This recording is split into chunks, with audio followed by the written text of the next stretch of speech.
Welcome to Fast Effect Double Speed Magic the Gathering from ELD's Time Vault Games Discord, as we've been playing over the internet during this pandemic, connecting the Legacy community all across the country. We've got players from California, Texas, New Jersey, New England, of course. We are located in Bellingham, Mass. And David on most, leading out with a Noble Hierarch off of a Savannah. Nick on Omnitel.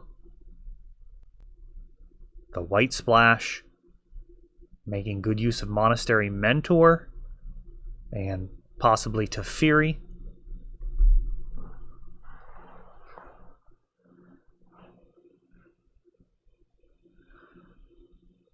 Noble Hierarch getting in there. No, okay, there we go. Giver of Runes and another Noble Hierarch. So, bunch of low mana plays here for David, setting up his board. Giver of Runes not going to pull too much weight, but that Tundra not necessarily going to signal Omnitel. I think a lot of people would see that and would expect some type of control list, maybe a Stoneblade.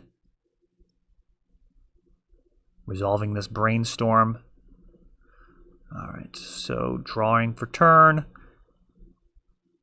Getting one of those cards from Brainstorm back. Only shuffling away one of the dead cards. Brainstorm, just such an important card for Legacy. It's easily, I think, one of the most skill-testing cards, and one that great players often disagree about how to play. I think a lot of the times Brainstorm kind of ends up showcasing people's personalities when it comes to playing games. Some people prefer to always hold on to it and make sure that they get the optimal Brainstorm, shuffling away two dead cards. Other people, certainly I'm more in this camp, tend to play decks that Brainstorm is just going to allow you to win. Like, it's not about optimizing, it's about winning. And those things are, in my mind, I really think that is a difference that can hold people back from reaching their potential, is when they start to get the danger of cool things. Now, everybody recognizes it with casual players when they go after things like, getting really big dragons on board, or things that their goal is literally not winning. It's like something winning adjacent. But optimizing can often be that. Often getting the most possible value out of a card is sometimes a trap. Sometimes speed is more important. And I'm reminded of my time playing puzzle games, things like Super Puzzle Fighter 2 Turbo. In that game, for example, making a optimal move slowly is worse than making a suboptimal move quickly. Like, you just want to make as many decisions in that game as possible, and it is better to move rapidly, which is often the case, like in entrepreneurial stuff as well. Often you just want to make as many quick decisions as possible and just hope that they aggregate into a better plan. So Brainstorm is just one of those cards where it's just so many different ways to think about it. A lot of people have success playing it in so many different ways, and now Sanctum Prelate coming down, threatening to put an end to that conversation. It has to get Force of Willed. Prelate could come down name 1. If David knew that this was Omnitel, very likely would come down in name 3 to stop any show and tells. And also would stop the most likely answer, which would be the Teferis, if those are in the deck. I've just seen that card regarded with quite a bit of fear when it comes down in these type of builds, as it's just a wrecking ball. I mean, just really dangerous. Now, David does have a little suite of creatures here, so Teferi wouldn't actually be phenomenal in this matchup, not to mention the fact that it doesn't provide much use in this matchup. It does bounce problem permanence, which is super important. Don't get me wrong, there could be some opposing cards that really are an issue, something like a Thalia or something in there. However, the main reason people play Teferi is to stop those counter spells. Once he comes down, you're the only one playing at instant speed, and that is just brutal for all of those counter spells. Force of Will, Force of Negation, Spell Pierce, you name it. And we've got a show and tell. grabbing an Emrakul, getting a Peacekeeper,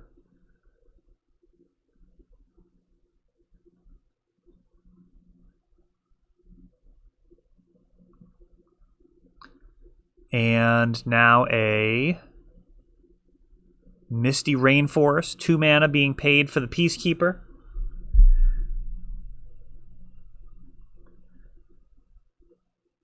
Nick stymied by Peacekeeper. He's going to need to find an answer. Giver of Runes is going to pretty much ruin that. Something like a Teferi not going to be able to bounce Peacekeeper. So this Emrakul just a blocker? Eventual blocker.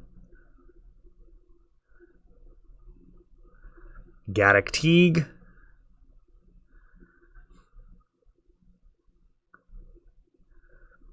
And I guess at this point we're kind of hoping for a Cunning Wish for a sweeper, if there's one available in Nick's color scheme.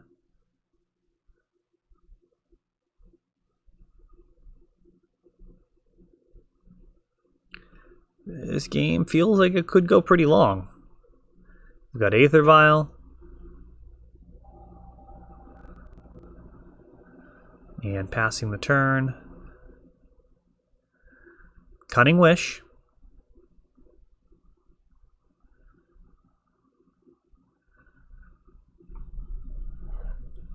So maybe something along the lines of a end step Echoing Truth, untap, play Teferi, bounce, swing and annihilate. That all has to come together pretty quickly, though, because this Aether Vial is going to eventually allow for Peacekeeper to be plopped right back down.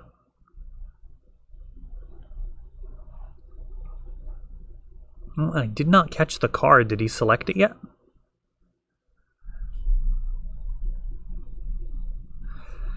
Looks like he's still mulling this over.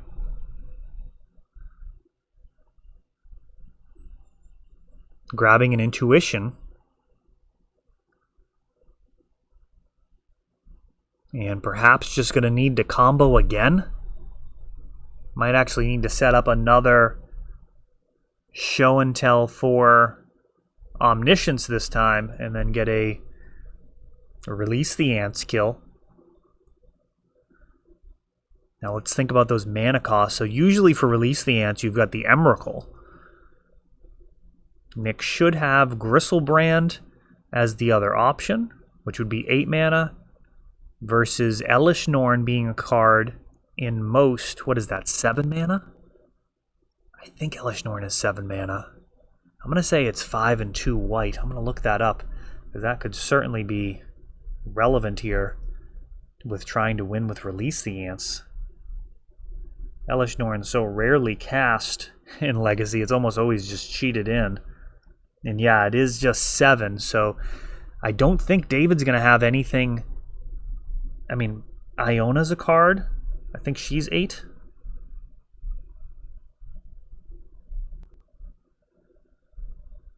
No, she's 9. So she would do if David somehow has Iona in the deck, which isn't an insane card to have. I mean, that would stop a variety of combo decks. Elish Norn just stops everything creature-based cold for the most part. David would need to get lethal in 1 strike, kind of build up a whole board of creatures with an Elish Norn and turn it sideways. That's a possibility. Intuition, grabbing 3 Omniscience.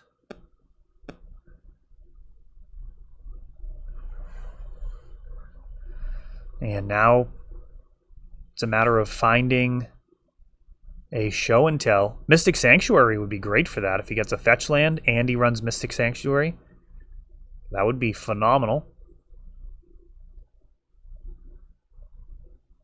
That card, just very, very good in a variety of decks.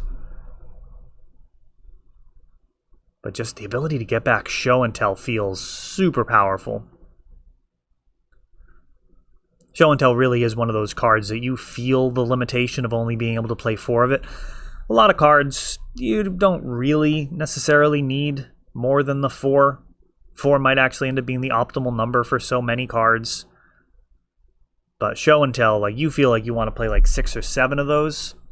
Probably not the full 8, but more than 4. That's a reason why I actually like Eureka Tell the most right now, is having access to that 5th Show and Tell effect in the form of Eureka.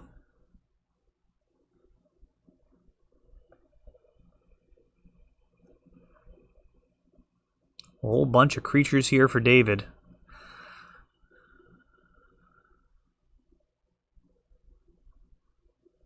And Nick playing a Cunning Wish.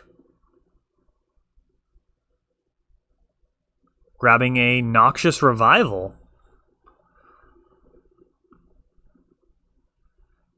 So that will be one way of getting back the Show and Tell. Going to his upkeep. And he's going to go ahead and pay a couple of life to put a Show and Tell on top.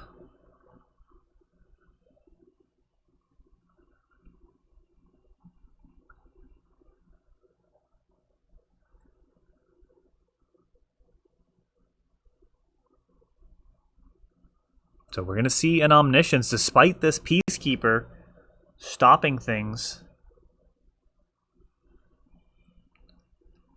Does feel like most would have benefited from some other... What is that? Alt art card. I cannot tell what that is, but we do have an Omniscience, and now another Omniscience being cast just in case.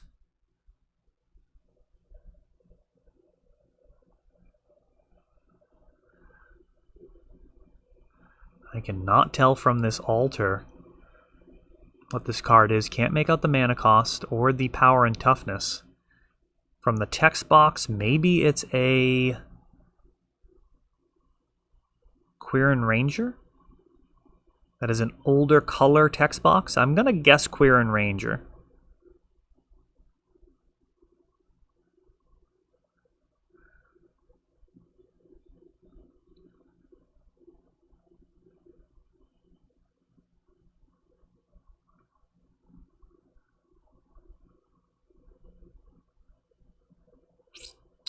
Did that just steal? Is that Marique Barrett? Did that just steal Emrakul?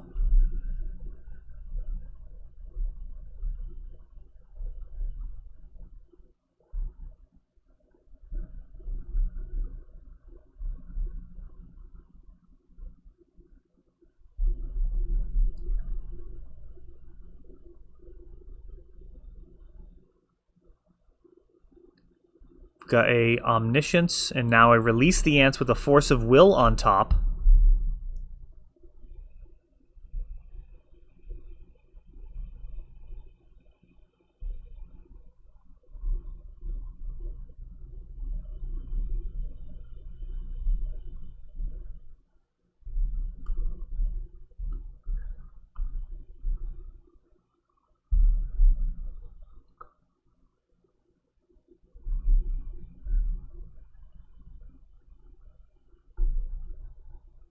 I think that's Marique Barrett. I mean, that's the only thing that makes sense to me. I didn't notice how it actually entered the... Oh, so it came in with the second Show and Tell. And now Release the Ants being played repeatedly. And it's going to be a question of if David hits a 5 casting cost or more card. Let's find out.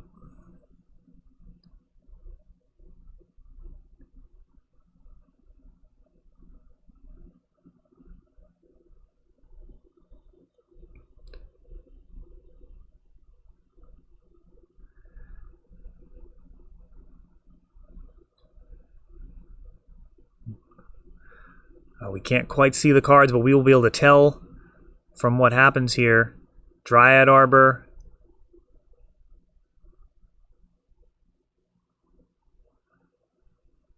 Birds of Paradise, Forest, It's gonna have to be 5 or more to matter. Sylvan Library, more lands. Elish Norn, oh, she's got it.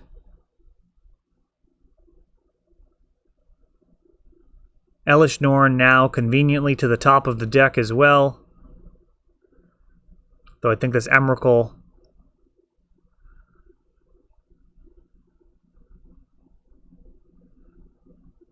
Oh, facing down against his own Emrakul. Interesting.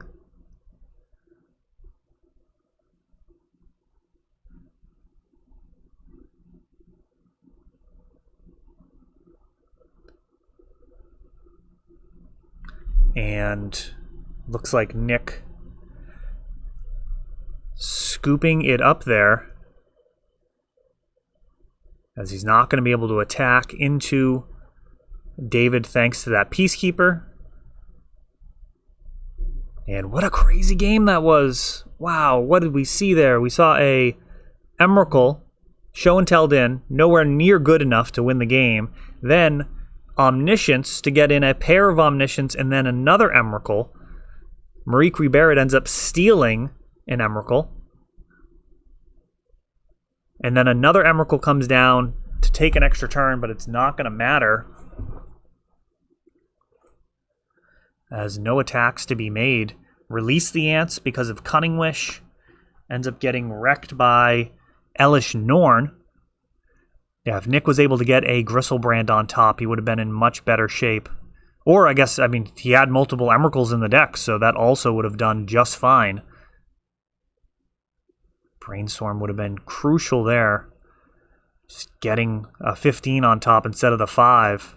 5 is often good enough. I mean, even against most, I mean, if there's, at that point, maybe 45 cards left in the deck, maybe 40.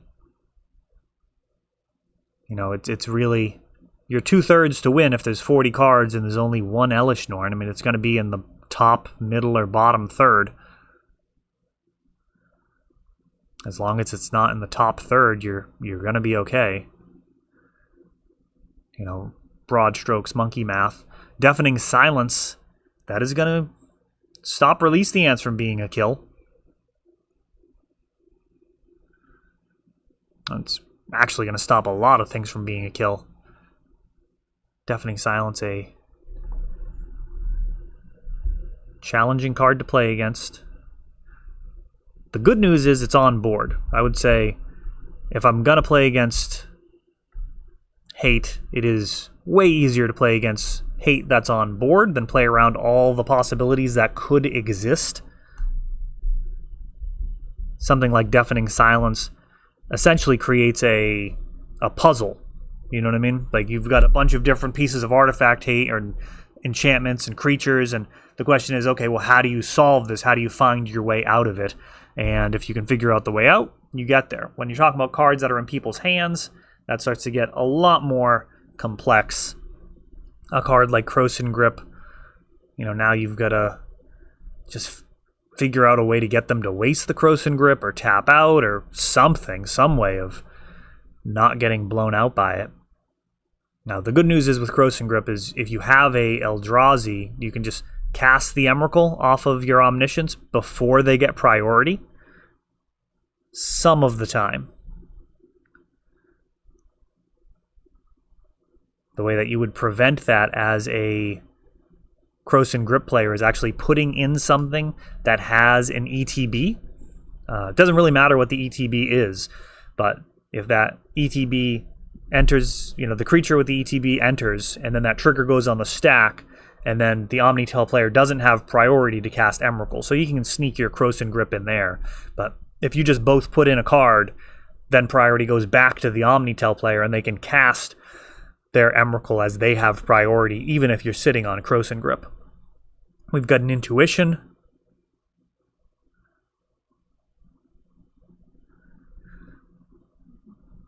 And Giver of Runes, along with Deafening Silence, for David. Deafening Silence, kind of surprised it's not worth more. I think it will be eventually. The card's really good, probably when Throne of Eldraine's been out of standard for a couple of years. Similar to how Carpet of Flowers is now like a $15 card. Though I guess that's been more than a couple of years. Urza's Saga is like 20 years ago now.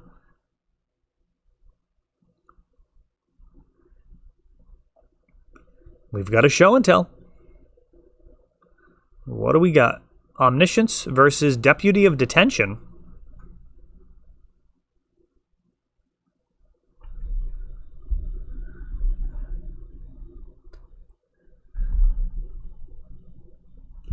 And I am not sure what that face down card is.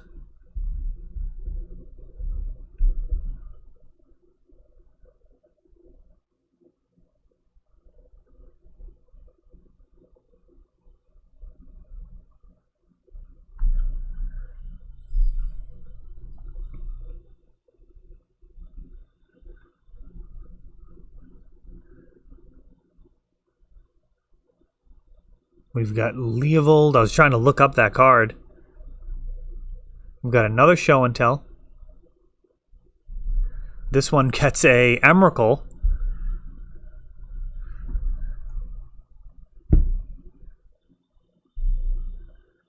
Oh, I'll be alright. I was thinking Deputy could only hit permanents that cost 4 or less. I got that crossed up with the Spell Queller. So Deputy of Detention coming in, taking care of the Omniscience. The other one taking out Emrakul. And Nick, in an awkward way here, Eternal Witness, adding to the clock. These Deputy of Detention just pulling all sorts of weight. Let's talk about a good card to have as an ETB versus show and tell strategies.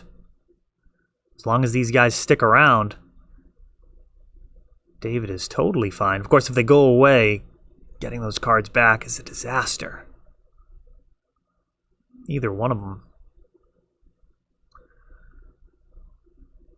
A Cunning Wish for Echoing Truth. But there's a Giver of Runes on board, so not super dangerous. We've got a Eternal Witness turning sideways.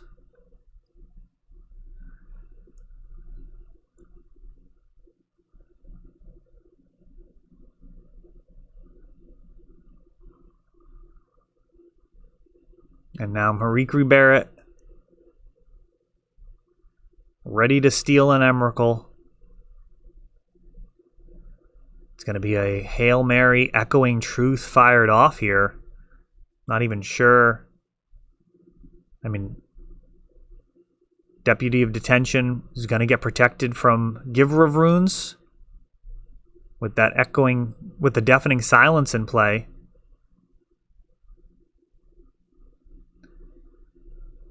Oh no, that shouldn't have happened. What did we just witness there?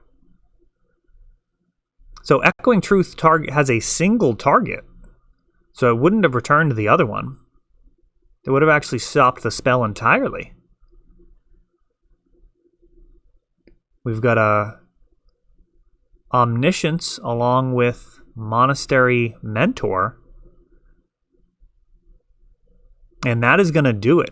So David's going to take that one down despite a little rules snafu there. So yeah, Echoing Truth is not like Cyclonic Rift. Echoing Truth has a single target, and then you return all other permanents with the same name. Whereas Cyclonic Rift, when you overload it, it targets all of the non-land permanents that your opponents control. So little inaccuracy there. Luckily, didn't actually end up mattering as David takes that one down with just a deck that looked very, very prepared for Omnitel. That is all for this one, but don't worry, there is a lot more. You can check out our older videos, and we're always putting out new videos from ELD's Time Vault Games in Bellingham, Massachusetts. If you want to help the channel, of course, you can like, subscribe, share, tap that notification bell so you can know the next time our new videos come out. Thanks for watching.